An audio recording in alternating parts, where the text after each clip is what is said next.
All right, Bucs-Saints divisional rivalry. Tom Brady beat him in the playoffs, but has not beaten the Saints in the regular season since he's worn the pewter and whatever other color they're calling it this week. I like the Bucco Bruce and the orange creamsicle personally, but whatever. Tom Brady's not going to like this. Mario Davis jumping on the fumbled snap. Yeah, not a great start for 12 and the Bucs. So Brady, got to get something going on offense. First half, nothing really happened. So we're into the second half already. And he says, you know what? The NFC Championship game I threw to Scotty Miller and it worked out. How about this? Nope. There goes the drive and there goes the electronics. Good form though, on the follow through nicely. Anyway, not on the only frustration in this game. How about this? Deep to Miller. Marshall Lattimore forces the incompletion. Then it's going to get testy. Brady wants pass interference. Lattimore says shoo away. Brady chirps back. Fournette says, hey, you can't talk to my quarterback like that. There's a shove. Here a shove. Everywhere a shove. Mike Evans out of nowhere.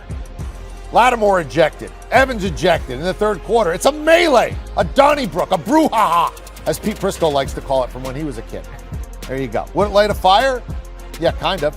Tom Brady, Rashad Perryman, touchdown. Boom. Bucs up 10-3. Brady, first touchdown versus the Saints in the last 8 quarters. How about that? Jameis Winston says, I know about being on that sideline. I like to eat a W. He already had picks on back-to-back possessions, and then Mike Edwards. When you carry it like the loaf of bread on defense, that usually means you're going all the way. He loaf of bread you in the end zone. 67 yards. Bucs up 20-3 after the made extra point. Bucs defense, 4 takeaways in the last 9 plays, because let's be honest, that's what James does sometimes. Brady finally beats the Saints in the regular season, but again, remember, he beat him in the playoffs, and that one's the one that kind of counts. Bucs 20, Saints 10. Bucs win, they cover the spread, under comes in as well. Todd Furman told you first half under, boom. Pete Prisco said under, and under. You didn't even have to sweat this one. He was all over Bucs Saints under. All right, so let's start with you, Pete, here. This was a strange game. 3-3 into the second half. Brady gets a win, and they're 2-0. But do you feel good about the Bucs? I mean, you got to like the record, and you are what your record says you are, according to Bill Parcells. But do you feel good about where the Bucs are right now? They're really good about their defense. Their defense has been dominant in 2 games. I mean, they took the ball away today. They dominated that side of the ball. The Saints had one drive where they were running the ball, looked like they were going to go in and get points. They punched it out, and Mark Ingram turned it over. And then Jameis Winston turned it over. And they weren't the same after that fight. They really weren't. They kind of curled up in the fetal position, which is never a good look. And so offensively, when he gets his weapons all back and healthy, they'll be fine on that side of the ball. You got to give the defense credit for carrying him the first 2 weeks. All right, Jamie, you get the Saints offense here. No Alvin Kamara this week, and certainly that's going to explain some of it. But, Jameis was a turnover machine in Tampa, then came to New Orleans and seemed to be willing to be more check down Charlie or whatever you want to call it, game manager. Not so much today. Was this just him getting excited against the old team? Was this just they got in a hole and he had to bring him back? Or do you feel like Jameis is back to his old, he's going to turn it over on us? I don't think he's quite there yet, but this is 7 quarters of bad offensive football. Remember, 3 quarters against the Falcons until he had the miraculous comeback, 200 yards and 2 touchdowns in week 1 in the 4th quarter there. And then you have the majority of the game this. Now, obviously, this is a great defense for Tampa Bay.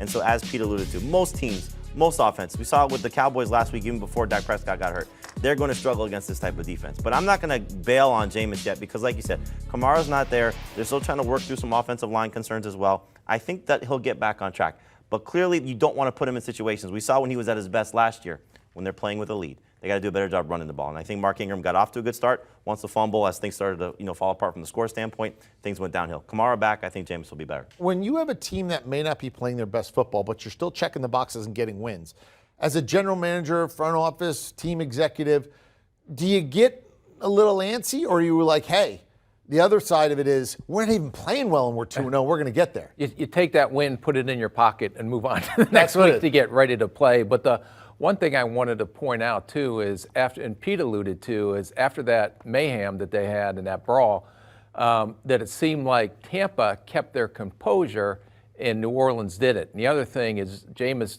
did not look the same as he did in the 4th quarter last week, where he brought them back and had 2 touchdown passes. It may not be Atlanta's defense. This was Tampa Bay's defense. Anybody going to get all over Mike Evans for coming in there? I mean, it was clearly a good shove. We know there's been some bad blood between these two teams and even that Tampa Bay receiving core and that secondary of New Orleans. It almost seemed like he was maybe trying to protect Brady a little bit, but we'll have to get more on that. Any problem with coming in there and getting ejected in that spot, Pete? I mean, you don't want to get ejected, but I could see you come into the defense of your quarterback and your teammate. I have no problem with it. You just don't get ejected. You cannot go to. You can't get fair. to the point. I'm not saying is it okay got ejected. I get what you're saying, but you're not gonna stomp your feet and go crazy and tell Mike Evans this was unprofessional. You're not gonna give him any of that. But anybody else want to get in the business? Yeah, because he's going to get probably a very significant fine from the league office here coming soon, and I don't know if he'll get suspended next game or not. But Tom Brady may pay that fine. Don't be surprised if he says, I got you. The only thing that came out good about this was that they won. And if it would have cost them the game because Mike Evans wasn't in the game, it was still a very close game at that point. And you're down Godwin, you're down Julio. It's not like Tom Brady was, lighting things up at that point. So you'd like to have Mike Evans on the field. But yes, he's defending his quarterback, and it's the guy that he hates the most of all time. I mean, there's a double whammy there for Mike Evans. And he certainly got a good 2 hands on there.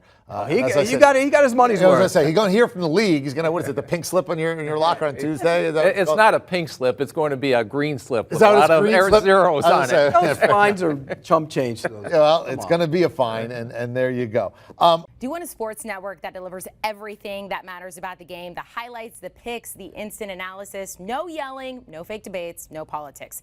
Hit the subscribe button and never miss a moment.